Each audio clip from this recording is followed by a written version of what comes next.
ci premier point bi ñeel Benno pour la grande réconciliation. oui Benno pour la grande lan nga fa bëgg a wax exactement. moi j'ai pas trop bien compris. en fait li ma bëgg a wax mooy en réalité ils se rendent bien compte que il faut qu'ils soient mobilisés au maximum c'est-à-dire que mu bañ a am ou en tout cas bu naree am ay défections moom le moins de défections possible pour que justement ñu mën a am ay chance pour continuer à garder le pouvoir. parce que ñoom loolu moo leen tax te écho yi ma jot dafa mel ni Aly Ngouille Ndiaye dafa ñëwaat de. waaw bu dee Aly Ngouille Ndiaye dafa ñëwaat j'étais même pas au courant. écho nga am. waaw mais dafa mel ni dafa ñëwaat. mais du ma bett trop. du ma bett trop autant que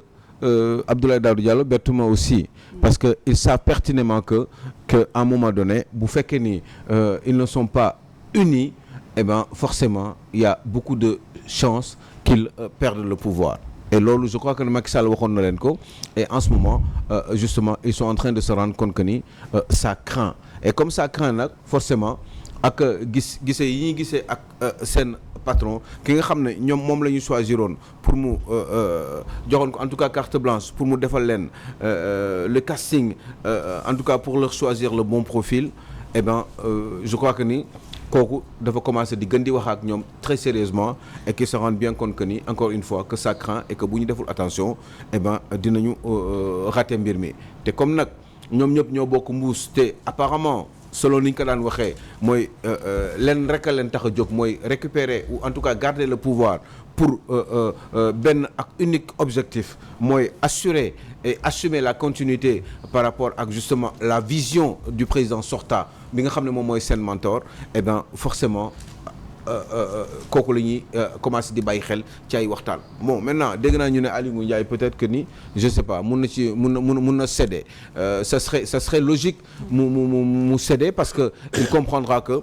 tant qu'il partira aux élections présidentielles xëy na dina am un certain nombre de suffrages yoo xam ne sénégalais dinañ ko jagleel mais c'est sûr que ni il n'aura pas beaucoup de chance d'être président de la République parce que il ne rentre pas véritablement dans le profil à moins que Théo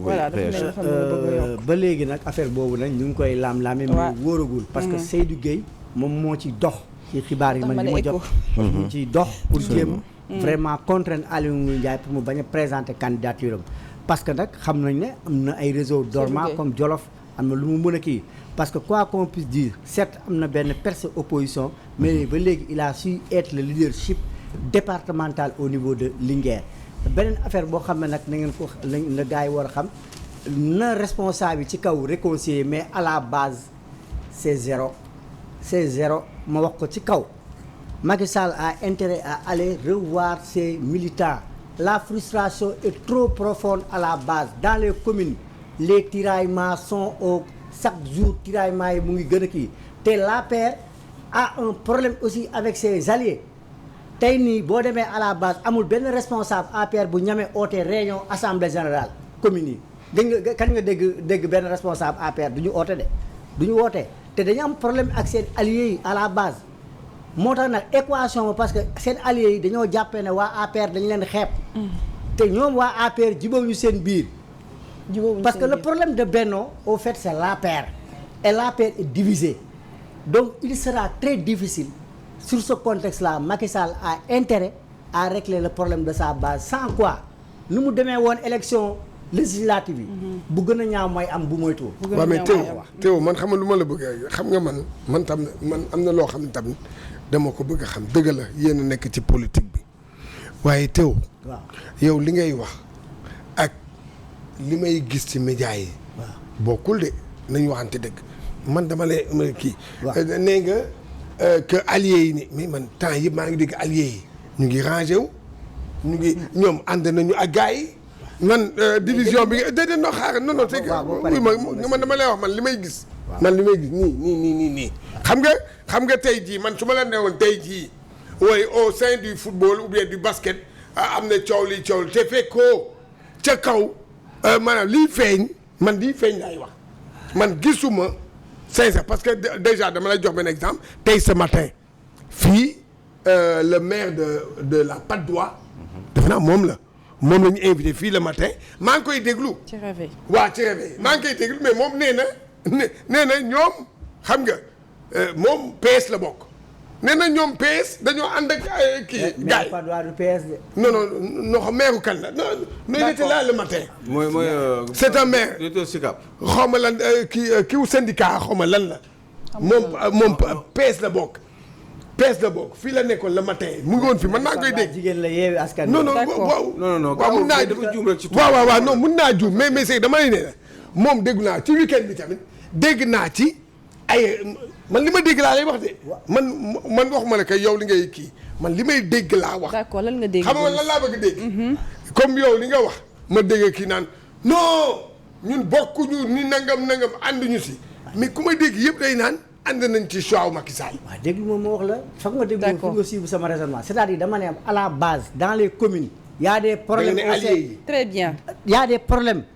au sein de Benno Bokk Yaakaar dans les communes. d'accord entre l'APR et ses alliés. d'accord très bien ñu bàyyi Aliou Sow moom itam. des problèmes terribles laa wax. voilà mi ngi noonu Aliou Sow. mais les problèmes dans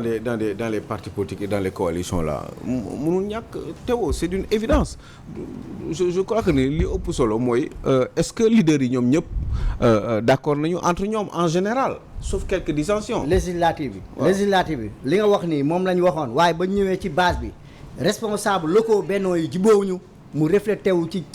urne yi parce que dafa am ñoo xam ne ay militants yoo xam ne dañuy taxaw ne yéen am ngeen seen poste bu fees yéenee suñu responsable par exemple yow PS nga bokk sa poste fees na man mii gaayen bi nekk APR faalewu ma damay def vote sanction man dama la koy wax loolu dafa am te loolu moo am dans les communes les partis alliés à la base sont frustrés loolu moom dafa am loolu am na fu ne am na fépp nekkul lu bees en réalité c'est d'une évidence dafa am benn pourcentage boo xam ne un certain benn espèce pourcentage boo xam ne dafay nekk ci parti politique wala ci coalition yi ñoo xam ne ce sont des frustrés pour X raisons duñu d'accord parce que d'accord ñu ak principe yi et cetera alors que des choix sont toujours faits c'est d'une évidence maintenant est-ce que yegg na ci benn niveau d'importance buy permettre nga perdre une élection présidentielle bu fekkee ne loolu kese moo la ko war a perdre loo non il s'agit d'une élection présidentielle. la logique dafa war a am soo demee le local nga am loo perte nga ñëw législative mu nekk plus pire que li nga amoon war ngaa toog nga saytu te actuellement à ce que je sache jusqu'à présent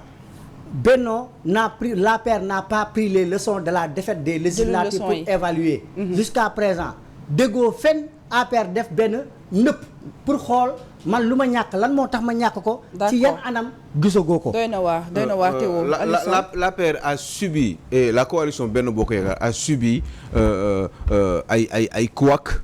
mais la coalition n'a pas perdu les élections législatives parce que aussi ci communication bi dafa baax bu ñu pertoon élection législative yi du demee ni ils ont eu la majorité à l'Assemblée nationale il faut que ñu xam aussi parce que comme Sénégalais dañuy déglu ñu leen di wax loo xam ne dafa leer parce que bu fekkee ne da nga ne l'APR a perdu déjà du woon APR c'était une coalition Benno Bokk Yaakaar nga ne dañu perte élection législative yi c'est totalement faux il y a une forte poussée de la coalition de l'opposition qui s'appelait Yewwi Wallu eh bien yoo xam ne poussé nañu à un point dans l'histoire de la politique du Sénégal en tout cas l'histoire des élections législatives eh bien yegg nañu ci benn niveau boo xam ne musul am ci République du Sénégal depuis bi Sénégal indépendant wee poussé bi parce que d'habitude majorité toujours dafay am la majorité présidentielle day am toujours un gros écart ci wàllum député yi entre majorité bi ak opposition bi bii c'était pas le cas parce que c'était pratiquement en ballottage mais loolu bu fekkee ne da nga koy wax sénégalais il faut les grandes villes ils ont perdu du terrain non xam nga non moi je parle de moi j'entends quelqu'un qui me dit que ni dafa l'APR a perdu xam nga loolu waruñu ko wax sénégalais parce que boo leen ko waxee ñu lay déglu eh ben dañuy naan ok kon APR dafa perdre alors que déjà du woon APR il faut mu leer Benno la woon te Benno pertul par contre li fi jot a am musu fi am ci histoire u République Sénégal maanaam pousser opposition bi jusqu'à presque yóbbu la coalition présidentielle en ballottage eh bien loolu il faut le souligner c'est d'une évidence surtout que musu fee am mais dire que ni dañu perte gis nga bu ñu dajale woon nombre de voix yi nga xam ne moom la APR Benno Bokk Yaakaar am ak nombre de voix yi nga xam ne moom la toute la coalition de l'opposition am ci élection présidentielle Théo c'est d'une évidence que ni bu fekkoon élection présidentielle rek la ku si nekk dafa am benn nit booy choisir ci coalition de l'opposition ak coalition présidentielle bi c'est sûr que ni kon kay kenn du ko waxati kon président de la parce que président de la République pour fal ko c'est 50% plus 1. il faut loolu quand même ngi koy wax sénégalais ñuy xam mënuñu leen di sànni ay information nii rek ma ne élection présidentielle bu fekkee ni Sénégal 100 personnes ñooy voté 100 ñooy voté quoi sur kii bi 100 nit ñoo dem voté Sénégal 49 yi bu fekkee ni opposition bi la ñu fal wala 49 bu fekkee ni nguur gi la ñu votel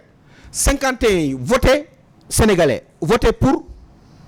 opposition bi ki jiite opposition bi kooku mooy nekk président de la République. il faut que loolu ngeen ngi ko expliquer sénégalais yi mais il faut pas leur parler de manière aérienne comme ça parce que sinon ñoom du ñu comprendre dañuy gis ni rek xëy na yaakaar ñoom ñoo ëpp doole xam nga lan la doole boobu et puis surtout rappeler que ni doole boobu gars yi amoon ci élection législative yi doole boobu coalition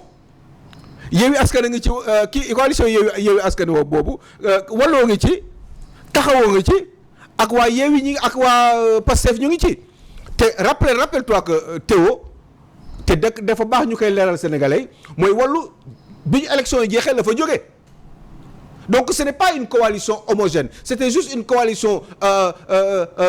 stratégico-électorale tout simplement tout de suite après bi gars yi gagné xam nga ni ku nekk dem na yoonam la preuve tout de suite li njëkk Wallu njëkk def mooy dañu dem récupérer ne ñoom dañu bëgg seen groupe parlementaire kon xam nga ni bokkuñu ak ñoom kon xam nga ni ñoom Wallu ñoo am seen candidat à l'élection présidentielle ñoom Wallu boobu noonu am seen 27 députés xaw ma 26 ñoom ñoo am élection ñoom ñoo am candidat à l'élection présidentielle Taxawu bi nekkoon ci biir Yewwi Askan bi aussi Taxaw boobu tamit dem nañu ak seeni député donc mu des Yewwi Askan mu des le Pastef donc loolu boo ko xoolee nga lire ko tout de suite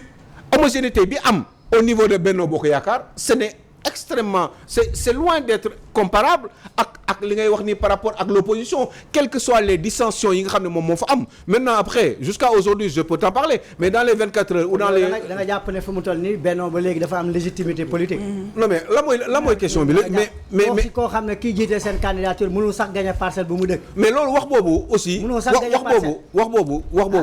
kooku tamit dafa doy wax. non xam nga wax boobu c'est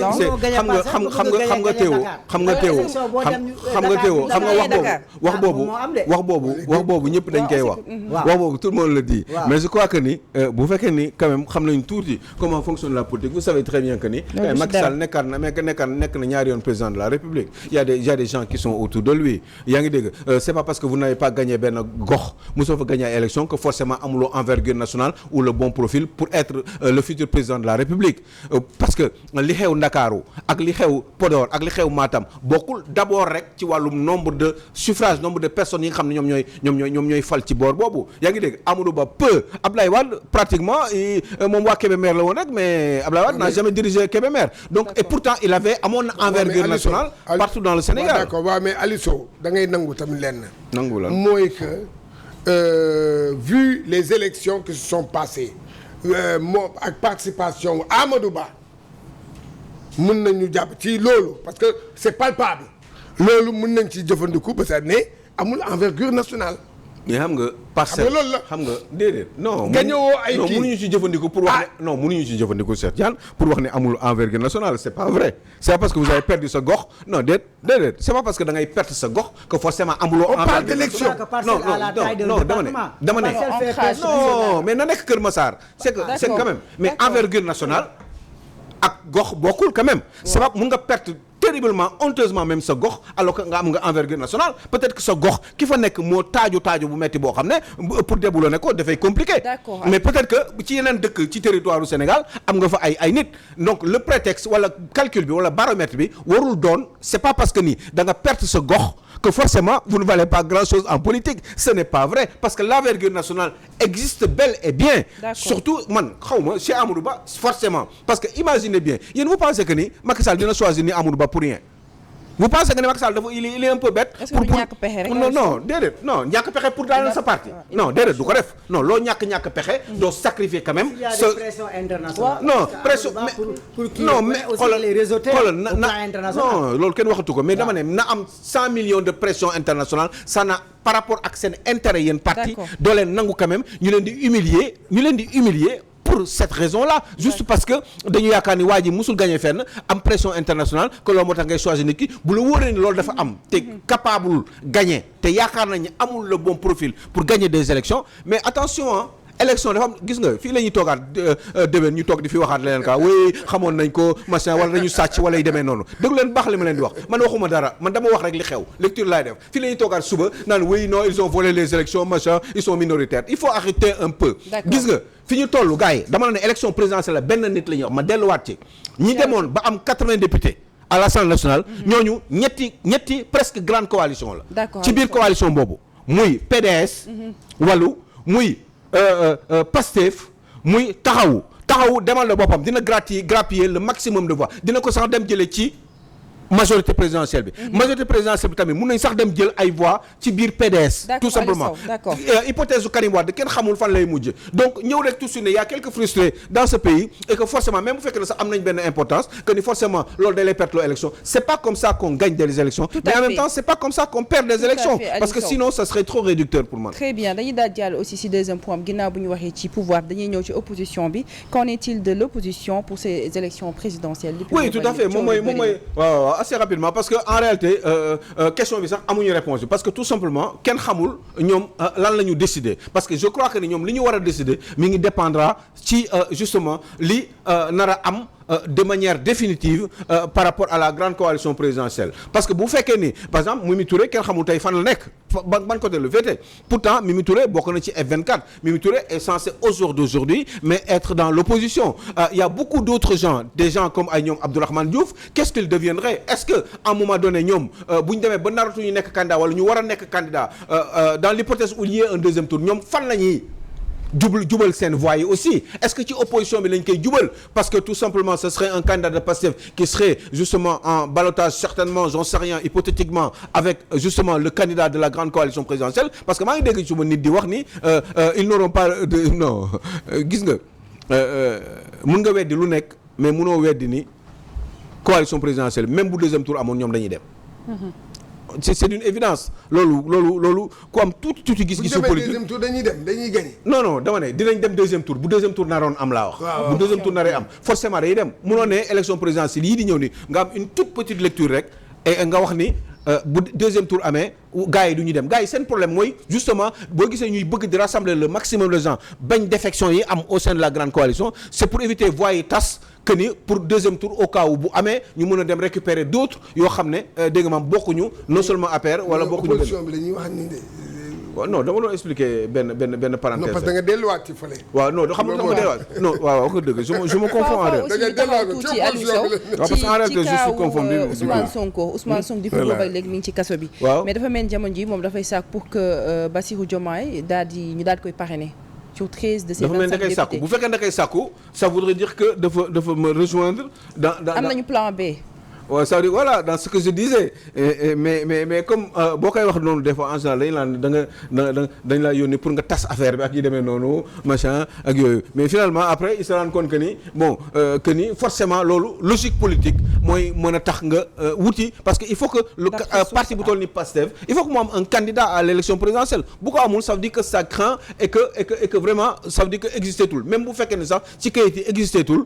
état d'esprit Pastef ak projet Pastef mën nañ ko continuer di ko véhiculer au travers d'abord li gën a jege nii muy élection présidentielle yi ba pare après ñu jéem a seet nan lañ koy changer même bu ñu changer tour bi sax def ko neneen après ñu continuer au moins avec cette dynamique là mais bu fekkee ne demuñu élection présidentielle ça veut dire que boobu moom këyit yi déjà yàqu nañ ci mais en même temps aussi dynamique boobu amoon day yàqu définitivement te bu boobaa mooy tasaaroo bi après ku nekk dem fa nga te loolu foog naa ni Pastef mérité wu ko Pastef ex-Pastef ou Pastef j'en sais rien mais en tout cas ñoom mérité wuñu loolu donc pour que ñu mën a assurer une continuité par rapport ak seen état d'esprit surtout lié à ce projet bi nga xam ne moom la ñu bëgg a tegal Sénégal forcément bu fekkee ne Ousmane Sonko nekkul candidat dañu war a rayante pour am beneen candidat et donc quand je le disais il y a quelque temps il y a quelques mois bon les autres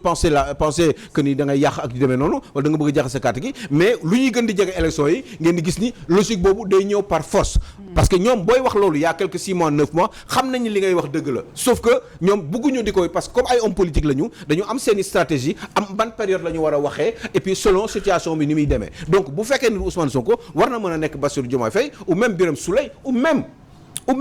d'autres cadres qui sont à l'intérieur du PASTEF et qui sont extrêmement bons et qui ne sont pas forcément connus. ñaa ngi dégg ñoo xam ne ay El Malick ce sont des gens qui sont bons. Même Maître Tall c'est quelqu'un de bien. Pourquoi ñu ne ñoom tout de suite le gars il n'est pas là, et bien forcément il y aura ay plan B, plan C, plan Z. Il n'y a pas tout ça, il y a qu'un plan A et c'est celui-là qu'il est. Bu fekkee ni loolu la dégg naa sax may mën a bu sonné élection du am mais xam nga loolu waxu kasaw la élection du am. Bon c'est comme quand il disait que ni élection législative du am tant que seen liste bi bokkul wala yu demee noonu. Finalement élection am na te ñoom sax bokk nañu te ñoom sax am nañu ay députés te ñoom sax pratiquement tuuti ñu daan état bi ba récupérer majorité bi à l'Assemblée nationale. Donc kon élection yi jotoon na am. Donc élection présidentielle dina am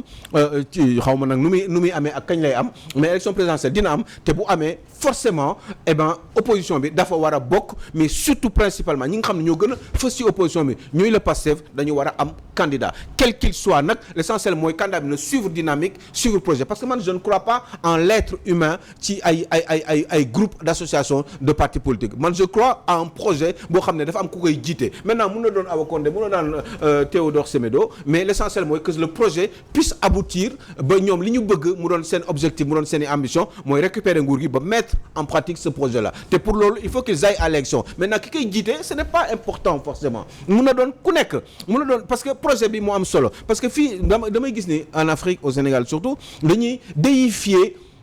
les leaders politiques. Moussa Niasse on faisait pareil ci moom Moussa Niasse va mourir comme je le dis souvent avec l'AFP et moi je n'ai pas envie que Ousmane Sonko meure avec le Pastef parce que Pastef dafa am yu bari yoo xam ne j'avais l'habitude même de dire que man je pense Pastef parce que ni ñuy xalaatee ak seen état d'esprit ak ni ñuy gisee réew nu mu war a doxee par rapport à la transparence par rapport à l'égalité de traitement entre les populations entre les Sénégalais par rapport ak la gestion la transparence dans la gestion des affaires publiques loolu c'est une excellente idée boo xam ne dañ ko war a développer très rapidement ci Sénégal parce que loolu source de sous-développement la buñ ko deful parce que loolu bu ñu ko deful au Sénégal du développé parce que il faut que ñu liggéey réew mi ba pare liggéey ko ci transparence ba loxoy set di ko téye donc loolu état d'esprit bu baax la ci Pastef te dafa war a am continuité maintenant que ça soit Ousmane Sonko qui le fasse valoir ou que ça soit Ibrahima Ndiaye bi nga xam ne c'est le dernier arrivé du Pastef mais on lui reconnaît beaucoup de compétences et de qualités avec un profil qui rentre en ligne de compte et qui pourrait permettre éventuellement au Pastef de pouvoir remporter les élections au présidentielles il y a aucunement de raison que ñu bañ ko def parce que il faut qu'ils arrêtent naan ay dans soxla ba dans soxla dee après ñu ne PIT amatul LD ba LDD ñu ne LD amatul LD debout LD machin ki dem fii ki dem fële AFP c'est pareil Parti socialiste c'est pareil Talon est parti maintenant ça vaut plus rien Aminata Mbengue ne sert plus à rien et ben ils vont traîner comme ça Parti socialiste dootul exister di loolu moo fi war a jeex il faut que nit ñi di jàll dañu ne les hommes passent et les institutions demeurent mais les hommes aussi à l'intérieur des partis politiques doivent passer et que li nga xam ne mooy projet bi mën a continuer ndax un jour ñu mën ko mettre en pratique waaye nit ki nekkatu fi rek eh ben y a plus rien à faire non moi je ne suis pas d'accord il faut plusieurs leaders yoo xam ne war nañu mën a gérer leadership bi nga xam ne moom moo nekk dans un parti politique pour justement atteindre leurs ambitions. Très bien Aliou Sow amoon na solo mais waxtu bi xoj nañ